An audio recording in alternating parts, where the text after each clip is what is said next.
The boarding pass lay crumpled by the trash can, creased, bent, and stamped with standby like I was an afterthought. My name was spelled wrong, too. The kind of mistake you'd never make if you really saw someone. I bent slowly, picked it up, and pressed it flat against my lap. People rushed past me, their shoes clicking on tile, their voices loud and careless. She had said I was too old to keep up, too old to matter. So I sat down and quietly took back what they thought I'd forgotten. I live in a quiet corner of Michigan, in a brick townhome with green shutters and creaky floors that echo with memories more than footsteps these days. The neighborhood is filled with silence. Not the lonely kind, but the kind that lets you hear your own breath when you're folding laundry or steeping tea. At 78, I've come to love that silence. It's honest. It doesn't pretend. Most mornings I wake with the sun pouring through my bedroom window, the lace curtains glowing like something sacred. I sit at the edge of the bed and press my palms together before I rise. Not in prayer, not anymore, but just to feel the warmth of my own hands. I take 2 blood pressure pills, a calcium tablet, and then I open the back door to listen to the birds for a while. My late husband, George, used to call mornings God's whisper. He passed 7 years ago, just before Thanksgiving. He loved that holiday, the cranberry sauce, the games after dinner, the way family leaned a little closer on those days. After he was gone, the gatherings grew quieter. My daughter, Melanie, took over hosting. At first, she'd call me every other day, asking what I'd bring or if I'd watch the pies. But over time, the calls grew shorter, and then stopped coming altogether unless there was something to arrange. Melanie is practical, efficient, always moving 2 steps ahead of herself. She married Greg, a man with a trimmed beard and polished shoes, who calls everything a project, even conversations. They have 2 children, Hannah and Zach, both teenagers now. I used to knit them sweaters when they were small. They'd wear them all day, even if they itched. Lately they barely look up from their phones. A month before this trip, Melanie called, out of the blue like she'd remembered me from a forgotten drawer. "We're going to California for Thanksgiving this year," she said. "Thought it might be good for you to join us. Change of scenery." Her voice had that tone. Not unkind, just obligatory. Like she was inviting me the way someone waters a plant they don't expect to bloom. I said yes quietly. I always say yes. It's easier than asking why they don't ask more often. The next few weeks passed slowly. I laid out my suitcase on the guest bed, folded and refolded outfits, even bought a small bottle of lavender oil for the flight. George used to rub a little on his hands before traveling, said it kept his mind from wandering too far. I kept thinking about the last time we all traveled together. It was a road trip to Vermont years ago when Hannah was still afraid of the dark and Zach asked me questions about everything. Why clouds moved, how frogs breathed, why old people's hands had maps on them. Back then they wanted to sit beside me. Back then I was still someone to them. The night before our flight, I stayed up late double-checking my things.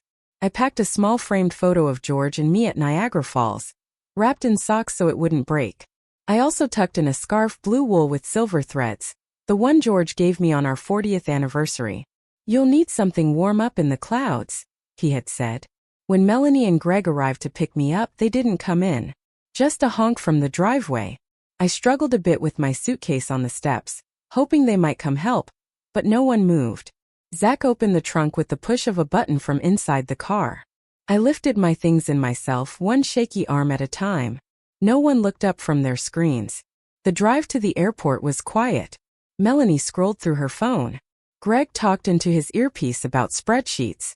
The kids had headphones on, music pulsing so loud I could hear the bass line.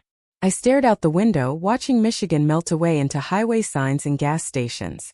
I tried to count how many times we'd all been in a car together like this, and how many of those times I actually felt seen. It was a short list. When we reached the airport, everything moved fast. They walked ahead, leaving me behind at security while I struggled with my shoes. I smiled at the TSA agent, but my hands trembled. It wasn't fear. It was the weight of being invisible. I caught up near the gate, where they had already settled into chairs with fast food wrappers and soda cups. I stood beside them for a moment, unsure whether I should sit. No one moved. No one looked up. Eventually, I found a seat across from them, beside a young woman cradling a toddler. The child reached for my scarf, tugged it gently, and I smiled. At least someone saw me. I watched Melanie laugh at something on her phone, her head tilted toward Greg. They looked happy, comfortable, together. And I realized I was no longer a part of that together. I was just an accessory, a seasonal extra. Still, I said nothing. I folded my hands in my lap and waited, as I had learned to do so well over the years. Quietly, politely. When they called for boarding, Greg stood first, then Melanie and the kids. I reached for my bag, but she turned and said it soft, almost like a kindness. "You can board after us, Mom. We're in first class.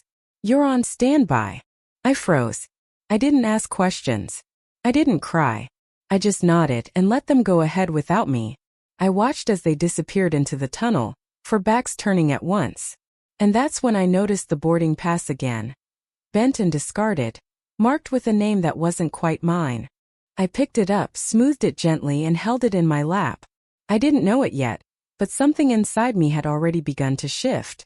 Something quiet. Something strong. Something they hadn't counted on.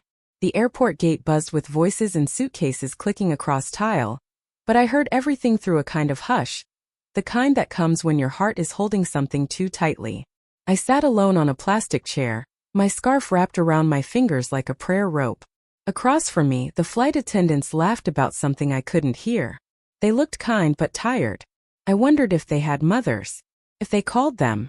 I glanced down at the boarding pass again. Standby. It sounded like a word meant for someone extra, someone not needed but not quite dismissed. I wasn't angry, not yet. But there was a small bruise growing inside me. Not the kind that shows up on skin, the kind you only feel when someone you love steps around you instead of toward you. They didn't check on me. Not once. I could see them through the glass by the gate. Melanie was laughing at something on her phone again. Greg scrolled, nodding absently, and the children, they weren't children anymore really, were huddled over their devices, faces lit by blue light, not sunlight. There had been a time when they ran into my arms at the airport. When they fought over who would sit next to me on the plane. Hannah once made me a crayon drawing of a fancy airplane tea party. Just me and her in the clouds. I still have it tucked inside my recipe book at home. I don't think she remembers. When the gate agent called for pre-boarding, a woman in a wheelchair rolled forward, guided gently by her daughter. The daughter knelt beside her, adjusting the older woman's shawl, whispering something into her ear that made them both smile. I turned away. Another hour passed. My standby seat still hadn't cleared. I watched the crowd thin as more people boarded, and I began to feel like something left behind, like luggage that didn't make it. A couple sat beside me for a moment, then stood and moved without a word. I could still smell her perfume after they left. Then a soft voice. "Ma'am, we have one seat in the very back if you'd like to board now." The agent smiled gently, apologetically, like I was being given a gift that no one wanted. I stood slowly, nodded, and followed her to the tunnel. The plane felt colder than I remembered. My knees stiffened as I stepped down the narrow aisle, brushing shoulders, whispering "excuse me," as I moved toward the back. Row 31. Middle seat. I don't know where they were, I didn't look. But I knew they hadn't noticed. No one turned. No one waved. No one checked if I had made it. As I lowered myself into the seat between two strangers, I thought of the travel scarf around my neck. George had tied it for me once in an airport bathroom, laughing as he fumbled with the knot. "It'll keep the chill off your dignity," he had said. But dignity doesn't keep well in row 31. Especially not when your family is sipping champagne 20 rows ahead. The flight passed slowly. I didn't eat. The woman beside me slept, her elbow heavy on the shared armrest. The man on the other side typed furiously on a laptop, bumping me with each word. I looked out the window, but all I saw was wing and cloud. I pressed my fingers to the photo in my bag, wrapped in its sock, and whispered a thank you to George for making me pack it. When we landed, I waited until the cabin was nearly empty. My legs didn't want to move quickly, and there was no one waiting for me at the gate anyway. They were ahead already, I assumed. Maybe in a rideshare. Maybe arguing about luggage. Maybe forgetting I was still on the plane. By the time I stepped into the terminal, the world had moved on without me. Just as it always seemed to do. We met outside baggage claim. Melanie waved when she saw me, but it wasn't a greeting. It was more like checking off a box. "There you are," she said, not even asking how the flight had been. We already grabbed your bag. It stood there by her side. The blue suitcase George had bought me for our retirement trip to Maine. Scuffed now with a new tag that said secondary handling. I took the handle. Said thank you. Nothing more. That night, we stayed in a rental house near the beach. It had a large kitchen, big windows, and too many rooms for the amount of love it held. They gave me a small guest room near the laundry. No hangers. No towels. At dinner, they talked about restaurants and beach days and who would take the best photos for Instagram. No one asked what I wanted to do. I wasn't part of the planning. I was just a shadow again. Later, as I sat on the patio watching the waves in the distance, I overheard Hannah say, "Why did we even bring Grandma? She's just sitting there."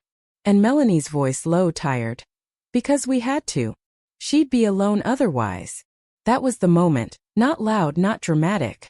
Just a quiet undoing. Because it was never about wanting me there.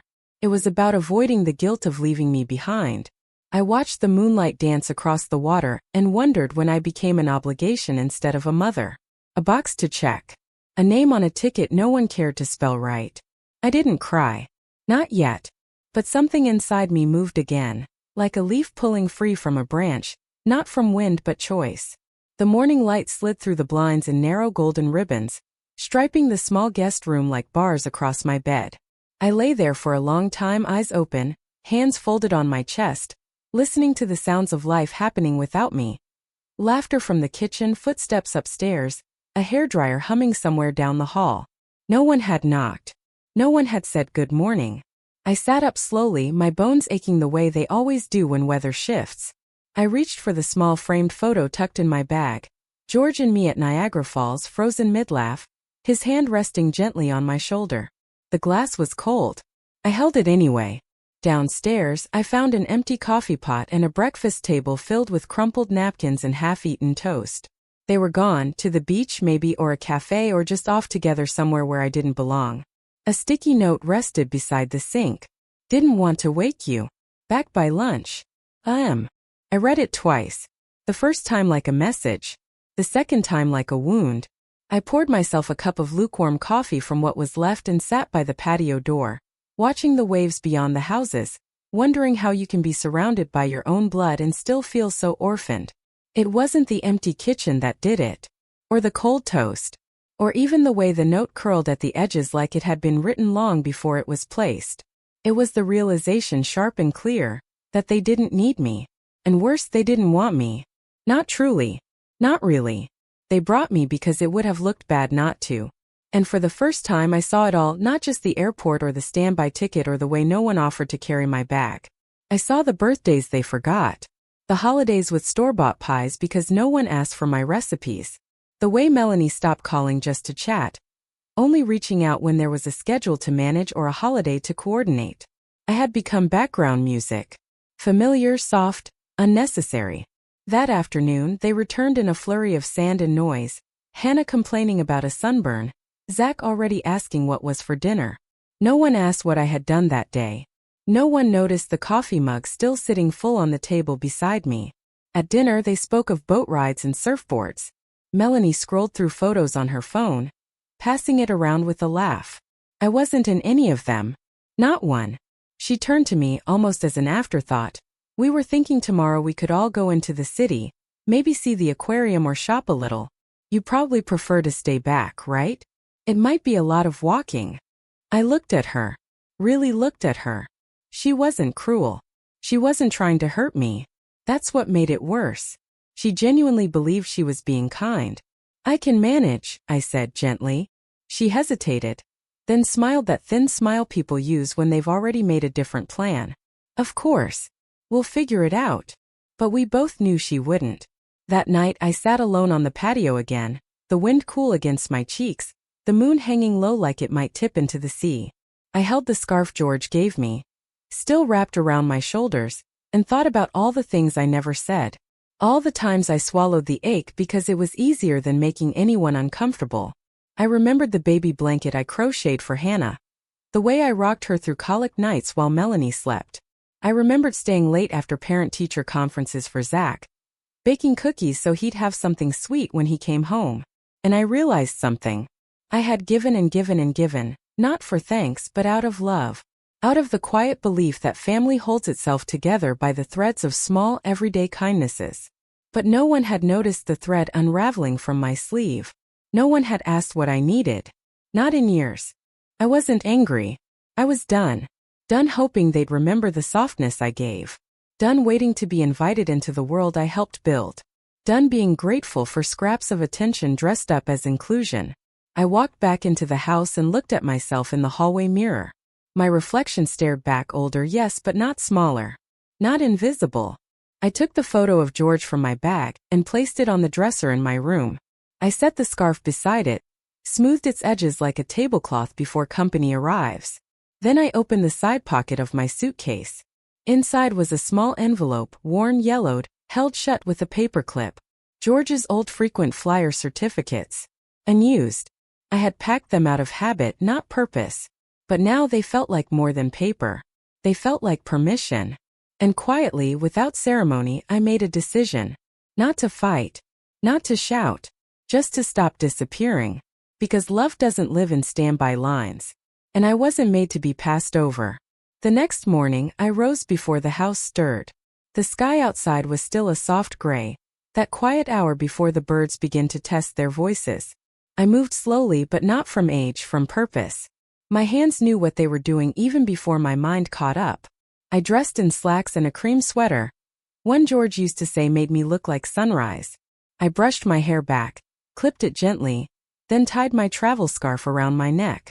It settled there like a promise.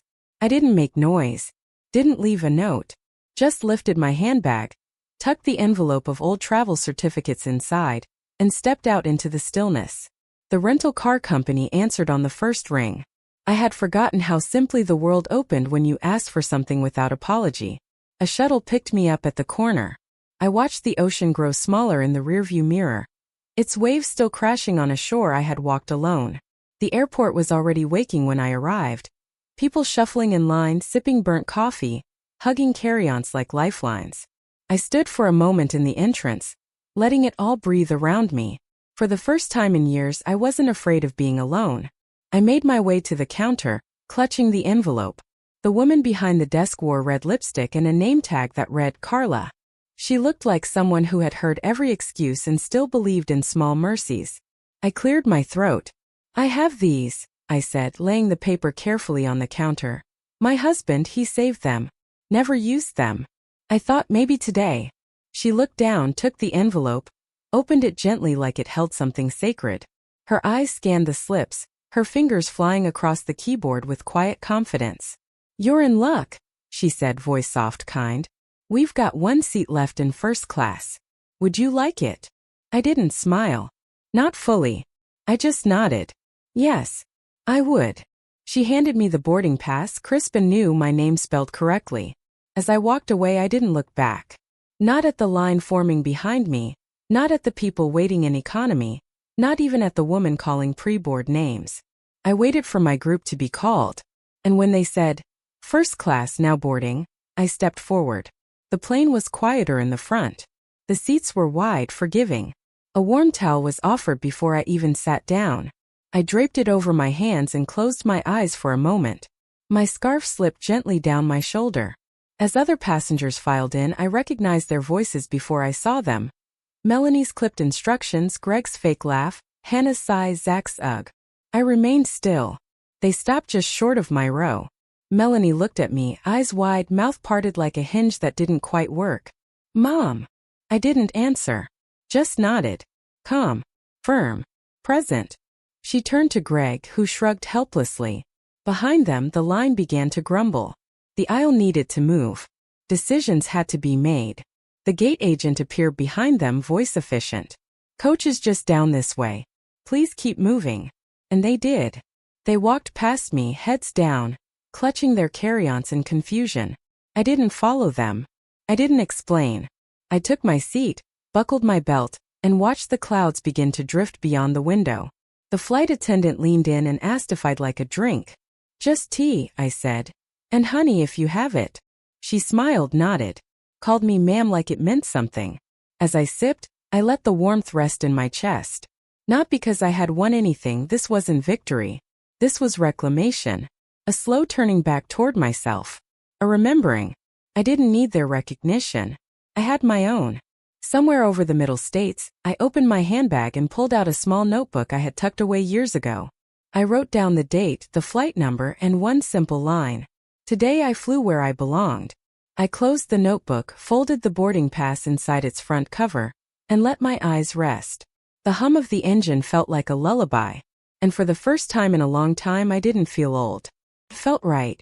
Have you ever felt invisible in your own home? Let me know in the comments. I landed a few hours before them. It wasn't planned that way, not exactly. But when I stepped off the plane, rested and steady, I knew I wouldn't wait by the baggage claim with arms folded and questions ready. I wouldn't meet their eyes looking for explanations. I had no interest in apologies served cold and late. Instead, I walked past the terminal exit and toward a quiet row of chairs near a window that overlooked the runway. I sat down, reached into my bag and unfolded the first-class napkin I had tucked away. It was thick cloth with a faint monogram stitched into the corner. I smoothed it on my lap like something worth keeping. Then I pulled out my notebook and wrote again. I boarded without them. I flew without them. And I landed lighter. There was no anger in my pen, only truth. After a few minutes I stood, adjusted my scarf, and walked to the car rental counter. My voice didn't waver when I asked for a compact vehicle. The young man behind the desk glanced up, surprised, as if he expected someone else to make decisions for me. I'll need it for a few days, I added. Just enough time to enjoy the coast before I head back. He handed me the keys and I signed the paper with the same name they'd forgotten how to spell, the one that belonged to someone with a full history, not just a background role. Outside, the sun touched my skin with gentle hands. I found the car silver, small, clean, and sat behind the wheel like I hadn't in years. My fingers gripped the steering wheel carefully. My feet remembered what to do. The car purred awake like it was grateful too. I didn't head back to the rental house. Instead, I drove toward the ocean, letting instinct guide me. I stopped at a small cafe with blue chairs and white umbrellas. I ordered tea and a warm muffin, sat on the patio and watched families walk past. Mothers holding small hands, older couples sharing sandwiches, children skipping without knowing the weight of being unwanted. I stayed for an hour. No one rushed me. No one asked me to move. Later, I checked into a small inn a few miles down the coast, run by a woman in her 60s named Nora, who wore linen dresses and remembered names the first time. My room had a sea view and windows that opened wide enough to let the air in. I placed my scarf on the nightstand, unfolded the framed photo of George, and rested it beside the lamp. I think he'd like it here, I whispered. That evening I walked barefoot on the sand, the hem of my pants growing wet with each wave that dared to reach me. I laughed out loud, the sound startling even to me, and let the sea claim the silence I had carried for too long. I wasn't mourning. I wasn't grieving. I was returning, not to a place but to myself. I remembered how George used to say, "Don't wait for the world to make room for you. Make room for yourself, and the world will adjust." At the time I thought he meant it about restaurants or crowded buses, but maybe he meant this. Back at the inn I wrote postcards, not to Melanie, not to the grandkids. I wrote one to myself. I wrote one to George. To myself I wrote, "You are not extra. You are not forgotten. You are still the story." And to George, "I flew today. Not for them. For me. You would have smiled the whole time." Then I placed both postcards in the drawer beside the bed, next to the complimentary notepad and pen, a keepsake of the turning. I spent the next 2 days exploring on my own. I visited a small lighthouse, walked through a botanical garden, and spoke with strangers who saw me, not as a burden or tag-along, but as a woman with her own rhythm. One afternoon, I bought a leather journal from a bookstore on the corner. The cover was soft and dark green, the kind of thing meant for thoughts you don't want to forget. I wrote in it slowly, not everything, just moments, details, the sound of sea glass under my shoes, the scent of lavender near the cafe, the way my name looked on the check-in card, bold and whole. It wasn't that I didn't think of them. Of course I did. But the ache had quieted, settled like silt at the bottom of a lake. I no longer felt the need to stir it up. I had begun to understand that some people carry their absence louder than their presence. And I had been making space for theirs for far too long. On the third day, I received a message from Melanie. "Where are you? Are you okay?" We came back and the room was empty. No call. Just a message. Not "we missed you." Not "we're sorry." Just confusion. As if it had never occurred to them I might move on without their permission. I didn't answer. Not yet.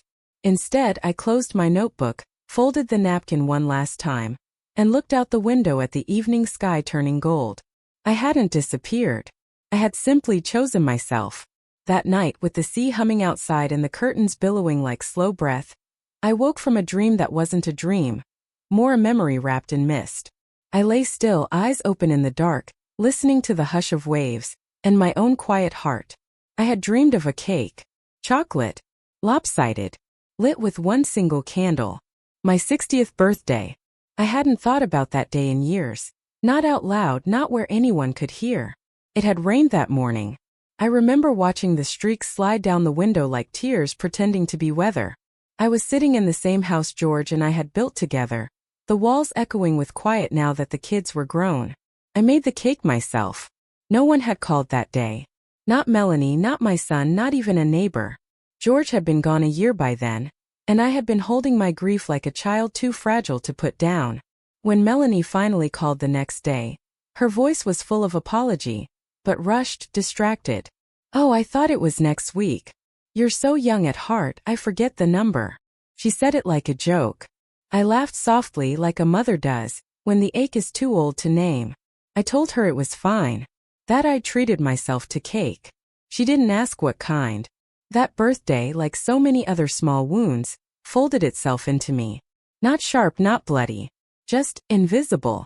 And there were others. The night George died, I sat in the hospital alone for 3 hours before anyone came. Melanie had said she couldn't leave work, that the kids needed her, that Greg wasn't answering. I didn't cry when the doctor gave me the news. I just nodded. Signed papers. Held George's hand long after it had cooled. At the funeral, she wore black and wept, loud public sobs that echoed through the chapel. People said she was such a devoted daughter. No one noticed that she hadn't stayed the night once during his illness. That I had driven him to chemo alone. That I had cleaned the sheets when his body betrayed him, whispering "It's all right, love," while he apologized with his eyes. I didn't tell anyone. I didn't want pity. I wanted her to remember on her own. But she never did. And somewhere along the way I began to shrink. To make myself smaller around her needs. Her schedule. Her life. When the grandchildren were born, I was the first one to hold them after the nurses. I sat in the corner of the hospital room, knitting socks with trembling fingers while Melanie slept, her body exhausted but her heart untouched by gratitude. I drove to their house every Thursday for years, bringing groceries, folding laundry, reading bedtime stories while she answered emails. She called me a blessing, but never once said, "Thank you." It wasn't that I wanted a parade. I didn't need confetti to feel loved. But when every act of giving goes unnoticed, it doesn't feel like kindness anymore. Feels like erasure.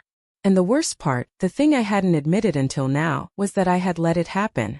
I thought love meant always being available, always saying yes, always staying silent when hurt settled on my chest like dust. That night at the inn, I sat up in bed and turned on the lamp. The journal sat waiting beside the napkin and the photo, as if it had known I'd need it again. I opened to a blank page and began to write. Not pretty words, not careful ones, just truth. They forgot my birthday. She left me in that hospital room. She handed me a standby ticket. And through it all I stayed kind. I stayed kind. I underlined that line twice. Because for the first time I saw the shape of my strength. Not in what I endured but in what I never passed forward. I didn't turn my loneliness into bitterness. I didn't let the forgetting poison me. I carried the weight. And I kept offering warmth. That is not weakness. That is survival laced with grace. I closed the journal and stood by the window. The sea was dark now, the moon above it silver and certain. I pressed my palm to the glass. George used to say that time doesn't heal. It just teaches you how to carry the same ache with softer hands. He was right. But I had learned something else too. Some aches aren't meant to be carried forever. Some aches are invitations. To lay them down gently, and walk away with nothing in your hands but the wind and the sky. The morning sun spilled across the floor of my little inn room like honey, slow and golden. I wrapped my scarf around my neck again, a comfort now more than warmth, and walked down the creaky stairs to the lobby. Nora, the innkeeper, was already arranging a small plate of muffins on the counter. She looked up, smiled gently. "Sleep well." I nodded, like the sea was holding me. She chuckled, not asking for more. There's a peace in people who know how to leave space in conversation. As I poured myself a cup of tea, my phone buzzed. A text from Melanie. "We've been worried. Please call when you can." I held the cup steady. Read it again. Worried. That word used to comfort me. Now it felt like a coat she had put on just for show, not warmth but appearance. I didn't respond. I slipped the phone back into my bag and took my tea to the porch. The chairs were wicker, a little frayed at the edges like me. I sat watching a gull swoop low toward the waves. It wasn't until later, in the quiet between breakfast and lunch, that the truth came, not in a scream, not in a confrontation, but in the form of an email. It was a mistake, really. The airline had sent a receipt to my old account. An automated message thanking Melanie Patterson for her purchase. 4 tickets. 1 travel insurance policy. 3 first-class seats. And 1 standby non-refundable. I stared at the screen, heart slow, breath slower. There was no oversight. No mix-up at the counter. No technical glitch. She had bought 3 first-class seats. And she had placed me in standby. Intentionally. The email listed the names in order. Melanie, Greg, Hannah. Then mine, a final line under secondary passenger. I read it twice. Not because I didn't understand, but because I needed to make peace with what it meant. She hadn't forgotten me. She had excluded me. Made a choice. A deliberate one. And not once during the journey. Not while I struggled with my suitcase or sat alone at the gate, or watched their backs disappear, had she owned that choice. She had smiled, shrugged, pretended it wasn't her doing. That was the part that hollowed me. It wasn't the betrayal. It was the performance. She had choreographed the whole thing, down to the note by the kitchen sink, the half-hearted, "We didn't want to wake you." And all along she had expected me to take it with grace, as I always had. And I had. Until now. I closed the email. My hands were steady. My chest wasn't tight. There were no tears. Just a silence inside me that felt like a door closing. Later that day, I returned to the bookstore where I'd bought my journal. The owner greeted me with a knowing smile. "Back for more ink?" she asked, pointing to the pens by the counter. "No," I said softly. "Back to remember who I am." I spent an hour there, walking the aisles, running my fingers along spines like greeting old friends. I picked out a small leather pouch for my travel scarf. Something gentle, lined in velvet. Then I chose a thin book of poetry, Mary Oliver. Someone who understood the world without shouting. When I left, I didn't feel better. I felt real. And that was enough. Back at the inn, I wrote 1 line in my journal. They didn't forget me. They planned around me. The difference between those 2 things is everything. Forgetfulness hurts. But being written out intentionally with smiles and polite phrases, that's a different kind of wound. Tells you you are not a mistake. You are an inconvenience. And we are careful to keep you that way. I made tea, opened the window, and let the breeze carry that truth out with the steam. I wasn't going to hold it anymore. Not in my throat. Not in my chest. Not in my bones. That evening, as the sun dipped low in gold over the horizon, I watched people gather for dinner on the beach. Families with blankets, couples with wine, children with sticky fingers and loud laughs. I sat on the porch with my feet tucked beneath me, wrapped in the scent of salt and eucalyptus. I didn't call her. I didn't explain myself. I simply folded the airline receipt, placed it in the back of my journal, and wrote beneath it, "This is the line they drew. This is the one I no longer cross." The wind rose as the stars blinked into the sky, and I whispered something to George. Not a plea, not a prayer, just a promise. I see it now, love. And I won't pretend not to. The morning after I saw the airline receipt, after the truth finally stood in the open like a forgotten suitcase, I woke without dread. No fog in my chest. No ache pressing behind my eyes. Just the slow, steady breath of someone who had finally stopped asking why. I didn't need to solve it anymore. I didn't need to win her back. I just needed to stop walking toward a door that never opened. I stood at the window watching the sky shift from violet to peach. The ocean moved like memory, soft, endless, unwilling to explain itself. And I realized something as I wrapped my scarf around my shoulders once more. I had been trying to earn a place I was born into, trying to deserve my own name in a family I raised. But love that has to be earned like that is not love. It's performance. And I was too old for roles that asked me to disappear. So I didn't go back to the rental house. Not to explain.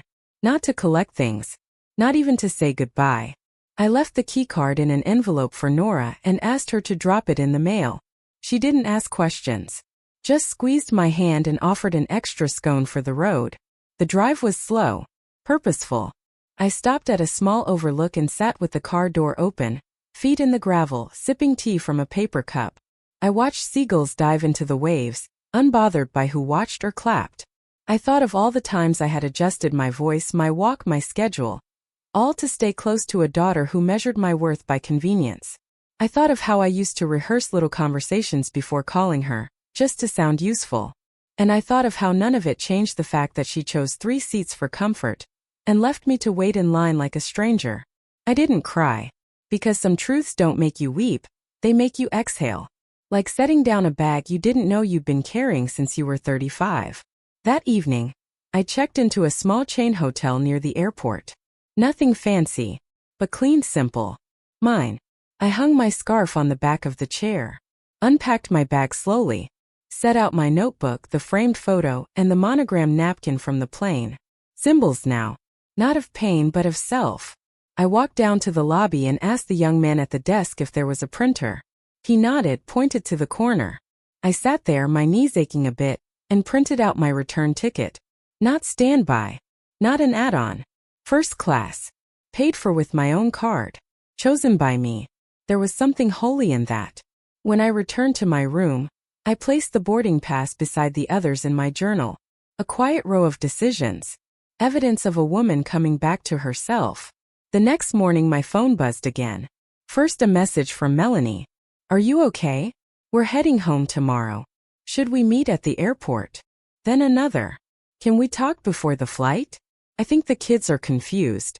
They don't understand why you left. No, I'm sorry. No, I made a mistake. Just a gentle nudging back toward the script. I didn't answer. Instead, I turned off my phone and took a slow walk around the block. It smelled like gardenias and pavement. I stopped to look at a small bird bath someone had left out for the pigeons. Watched one dip its beak gently and fly away without thanking anyone. That's the thing about freedom. It's not loud. It doesn't need an audience. It just moves quietly, surely, in the direction of peace. Later that afternoon I wrote a letter. Not to send. Not even for her.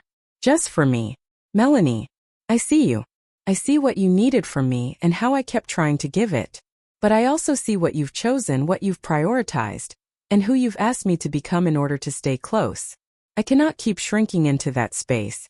I will not disappear politely anymore. I folded the letter, tucked it into the back of my journal, not out of bitterness, but to mark the moment, the shift, because something had changed, not outside, but within. And change like that, real lasting change, doesn't arrive with fireworks. It arrives like a closed suitcase finally being unzipped. Like a grandmother buying her own return ticket. Like a woman no longer waiting to be claimed. That night, I fell asleep with the window open, the boarding pass resting on the nightstand beside me. The wind moved the curtain gently like breath against my cheek. And I smiled. Because for the first time in a long, long while, I didn't feel like someone waiting. I felt like someone going home on her own terms. The morning of my flight home, I woke before the sun.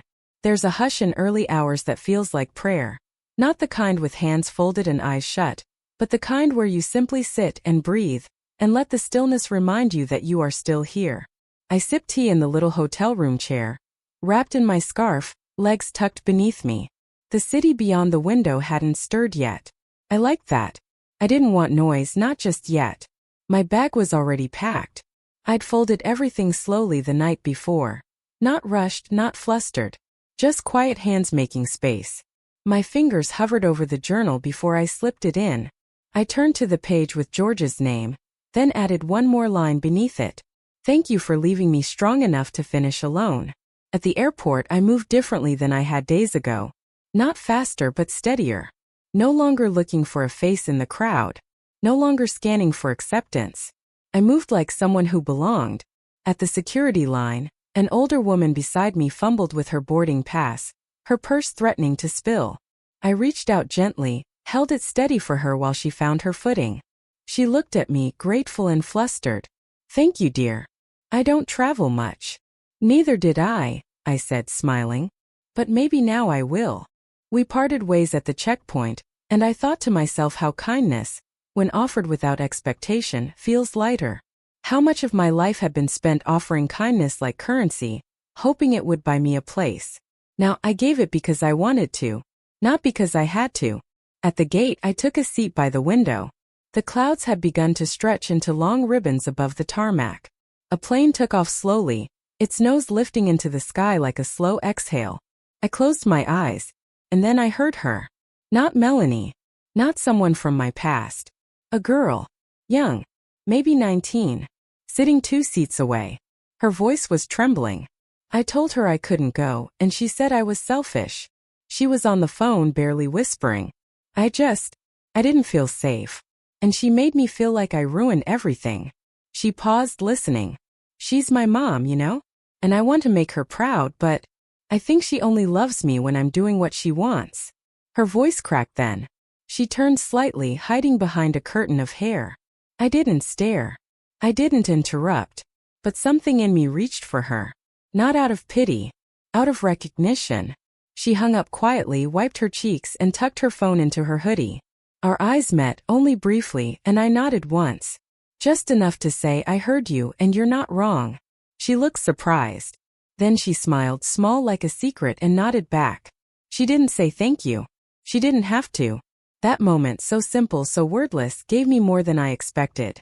More than I had asked for. It reminded me that strength doesn't always look like standing tall or walking away. Sometimes it's just staying soft in a world that tries to harden you. Sometimes it's hearing someone else's quiet pain and knowing yours didn't make you bitter. It made you ready to hold space. Later on the plane, I was offered another warm towel.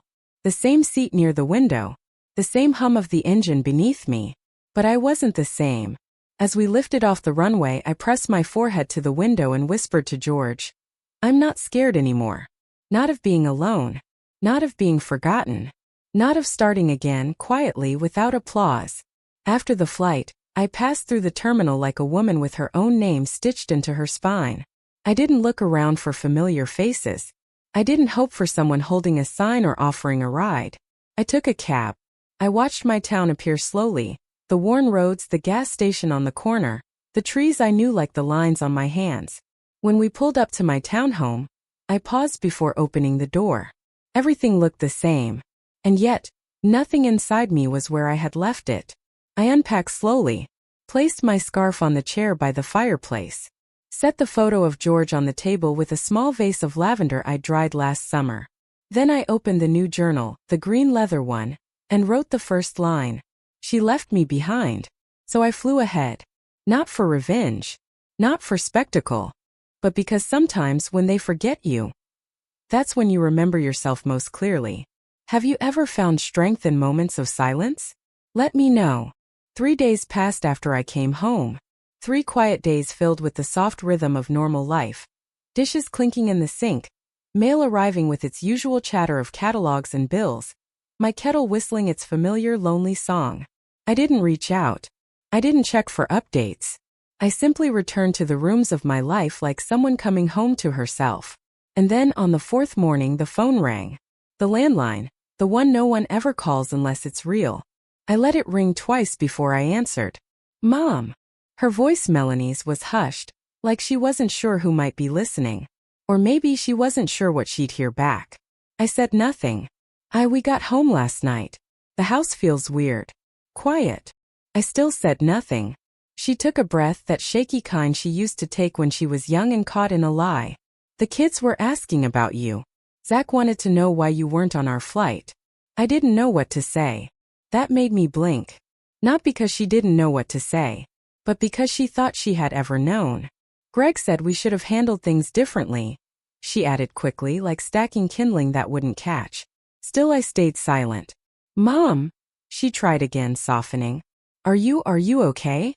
I finally spoke. I am. Just those 2 words. But they changed the shape of the call. She hesitated. I could hear her shifting, the phone rustling, perhaps pacing the kitchen floor I once mopped while she napped upstairs. Look, she said. I know the standby thing wasn't ideal. I closed my eyes. Not ideal. Not an apology. Just an arrangement gone sour. Melanie, I said gently, you bought 3 first-class tickets. The silence that followed was sharp, like glass dropped on tile. You saw that. I did. She exhaled. Long deflated. I didn't think you'd mind, she said. You never say anything. There it was. The quiet contract I had signed for decades. You don't complain. We don't consider. Maybe that was the mistake, I replied. Maybe I should have spoken sooner. Or maybe you should have seen me without needing noise. She didn't respond. And for once I didn't fill the silence to save her. I'm sorry, she said finally, but it came out thin, not insincere, just underfed. Like an apology offered without knowing where the bruise actually lies. I didn't offer comfort. I let her sit in the weight of it. Because I had learned something on that plane. With the towel on my lap and the sky outside my window. Not every silence is a punishment. Some are just the sound of finally letting someone feel the distance they've created. She began to speak again, filling the air with small talk. The kind meant to stitch over a rip that's still gaping. I listened quietly. Not cold, just done patching things that never held. Eventually she asked, will you come for Christmas? I haven't decided yet. Not no. But not a yes born of obligation. I want to make things right, she said. I think we want different things, I said, soft as tea steam. I want peace. You want me to stay the same. She didn't deny it. And that oddly gave me hope. Not that things would fix, but that the pretending might finally end. When we hung up, I felt no victory. No vindication. Just clarity. Later that afternoon, I sat on my porch, the autumn breeze slipping through the trees like breath through lace. A neighbor waved. I waved back. Then a sound, light footsteps on the walkway. Zach, my grandson. Gangly, too tall for his age now, a backpack slung over one shoulder. He looked unsure. Like someone sent him but he'd come for himself. Grandma, he said, hands in his pockets. Can I sit? I nodded. He plopped down beside me, silent for a beat. They said you left early. I did. Were you mad? No. He nodded slowly, picking at a thread on his sleeve. I didn't know you weren't sitting with us. No one told me. If I had known, I would have given you my seat. I looked at him, really looked, and saw the boy who used to fall asleep on my lap after stories, his breath warm against my arm. I know, I said. He pulled something from his bag. A small wrinkled drawing. Found this when we got back. It's the tea party plane I made when I was 6. He handed it to me shyly. I thought maybe we could still do that. Someday. I took the paper gently, smoothing its edges. The colors were faded, the crayon smudged. But the heart of it was still there. Maybe, I whispered. He didn't press. Just sat with me until the sun started to dip.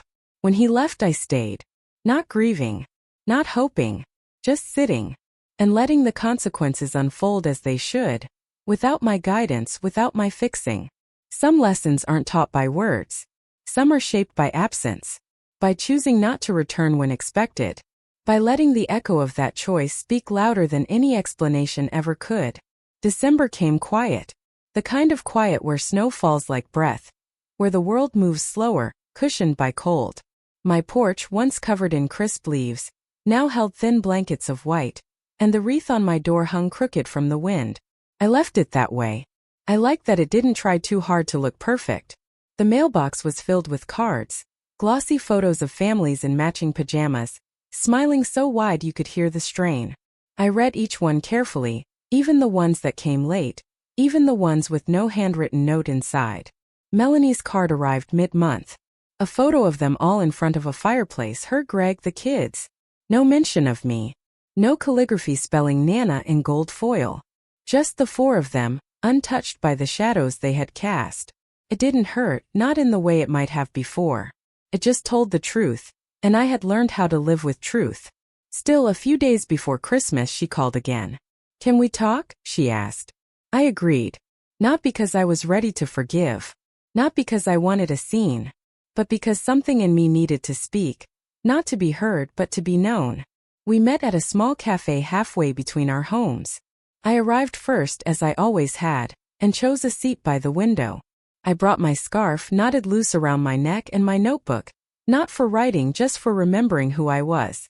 She walked in 10 minutes late, breathless, cheeks flushed from the cold. She looked tired. Older than before. Or maybe I just saw her without the filter of need. "Hi, Mom." I nodded. Waited. She sat, wrapped her hands around a mug of something sweet. Then she tried to smile. I didn't know where to start. "You've already started," I said. "You called." She looked down, tracing the rim of her cup. "I keep thinking about the trip. About how it ended. About how it hurt you." I said nothing. "I made choices I thought were practical. You've always been independent, always said you didn't mind taking the back seat." I didn't think. She stopped. I didn't think. And there it was. The sentence. The truest thing she'd said in years. I let the quiet sit between us. She shifted. "I guess I got used to you being okay with everything. Used to you not needing anything." "Everyone needs something," I said. "Even those who never ask." Her eyes welled, but I didn't reach across the table. I didn't offer her the soft place I used to. Not out of cruelty. But because she needed to feel what it meant to reach and not be caught. "I'm sorry," she whispered. I believed her. And still, I didn't soften. Because apology without change is just a wish. And I'd lived too long inside other people's wishes. "I'm not angry," I said. She looked up, surprised. "I'm just different now." She blinked, confused. "I'm not here to fix what happened," I continued. "I'm here to name it. And to tell you what will and won't be allowed moving forward." Her mouth parted slightly. I had never set a boundary with her. Not once in all her years. I had said yes, nodded, smiled through pain, because that's what mothers do, right? But now I knew better. "I won't go on trips where I'm a burden or an afterthought or a shadow," I said calmly. "If I'm not fully invited, seen, respected, I won't go." She swallowed. "I won't sit at tables where I'm not asked what I'd like to eat. I won't celebrate holidays where I'm expected to be grateful for being remembered at all." The tears slipped down her cheeks now, quiet, unchallenged. I didn't hand her a napkin. I let the silence hold us both. "I love you," I said finally. "I always will. But I'm not staying in rooms where love means shrinking." She nodded slowly. "I didn't realize I'd made you so small. I didn't realize I'd let you." We sat for a while longer. She asked about my journal, about the bookstore, about the flight. I answered with simplicity. No drama. No gushing. Just facts. At the end, she reached for my hand. I let her take it. It was cold. But I didn't pull away. Not because I was forgiving her. But because letting her hold it no longer cost me anything. She walked me to my car. I let her. When she said, "Merry Christmas," I returned the words, then stepped inside, closed the door, and sat for a moment watching her walk away. My scarf fluttered as I turned the key. I didn't cry. Because this wasn't an ending. It was a redefinition. And I had done it with a soft voice, steady hands, and the kind of strength that doesn't shout, it just stands. The new year came in quietly, like a cat slipping through an open door. I didn't stay up to watch the ball drop. I never do. Instead, I lit a single candle near George's photo, wrapped myself in a quilt, and sat by the window watching the snowfall blur the streetlights. There was no noise, no clinking glasses or choruses of Auld Lang Syne. Just the slow, peaceful hush of another beginning, mine this time. I had expected the house to feel emptier in winter. Cold floors, longer nights, too much stillness. But it didn't. Felt just right. Because for the first time in years, I didn't feel like I was waiting for someone to remember me. I remembered myself. I baked small things again, not pies for crowds or cakes for grandchildren, but little lemon cookies for me. I let the scent fill the kitchen like a warm hand on my back. I brewed tea with lavender the way George liked, and sometimes I spoke his name out loud just to hear how it still felt on my tongue. One afternoon, I took the framed photo down from its usual spot. I dusted it, then placed it in a box wrapped in soft cloth. Not to forget, but to move forward. I had carried him long enough, not with sorrow but as a light. And now that light lived inside me. The scarf stayed though. It hung near the door beside my coat, not folded, not hidden. Just there waiting for the next breeze, the next moment I'd need to feel wrapped in memory. I joined a travel club at the senior center. Not the kind with buses full of chatter and tight schedules, but one meant for women like me. Quiet women strong in the ways no one notices, who carry journals and thermoses and stories that don't need telling to be true. We met once a week. Shared plans, not pain. A woman named Irene invited me to join her on a spring trip to Maine. Lighthouses, bookstores, cold wind on wide beaches. I said yes, without asking anyone's permission. On the way home from that meeting, I stopped by a small shop downtown and had a photograph printed. Not of George or Melanie or the grandkids, but of me. One a flight attendant had taken when I asked politely, after my tea arrived on that flight home. I'm sitting by the window, scarf loose around my neck, notebook in my lap, the sky behind me endless. I'm smiling. Not for anyone. Just because. I framed it in silver and placed it on the mantel. A reminder I flew. Not to prove a point. Not to shame anyone. Just to take up space in a sky that had always been mine. Melanie called every now and then. Not often. Sometimes we spoke about the weather. Sometimes the kids. But she never asked again if I was coming for Easter or summer or next Thanksgiving. And I never offered. Not out of resentment, but out of reverence for the quiet life I had reclaimed. Zach wrote me once. A letter, real paper and ink with a drawing at the bottom, 2 teacups on an airplane tray. He signed it, let's do that someday. I mean it. And I believed him. I placed it inside my green leather journal, tucked between my words and silences. There are still moments, of course, where I feel that ache, the soft, familiar one that lives under the ribs of every mother who's ever been set aside. But I no longer water it. I no longer sit beside it and call it love. Instead, I rise. I make tea. I open the window and let the world back in. Because this chapter of my life, this quiet, golden, self-held season, is not what I was given. It's what I chose. And in that choosing, I found the kind of peace I never knew I had been missing. Not loud. Not showy. Just mine. And that has been more than enough. Now, in this gentle chapter of my years, I often find myself sitting by the window as the light changes. Morning soft and gold, evening slow and blue. I don't mark time by holidays anymore. Or invitations that may or may not come. I mark it by the scent of bread rising in the oven, the sound of wind moving through bare trees, the steady warmth of a cup held between my hands. I've learned that being forgotten by others doesn't mean forgetting yourself. It can mean remembering more clearly who you were before the noise, before the striving, before love became something you had to earn. The world still rushes. People still miss things. But I don't. I see the small, lovely pieces that once slipped past me while I tried too hard to belong. The way steam curls from a pot of tea, the feel of knit wool against my palms, the way my breath slows when I sit without performing. I am no longer the mother waiting in a terminal, ticket bent and heart folded. I am the woman who boards first now, not because of status but because I chose not to be last. I have nothing left to prove. Only stories to hold. Quiet ones. Like this. And if you are sitting somewhere right now, feeling overlooked, invisible like a guest in the life you helped build, I want you to know something. You are not forgotten. You are not too late.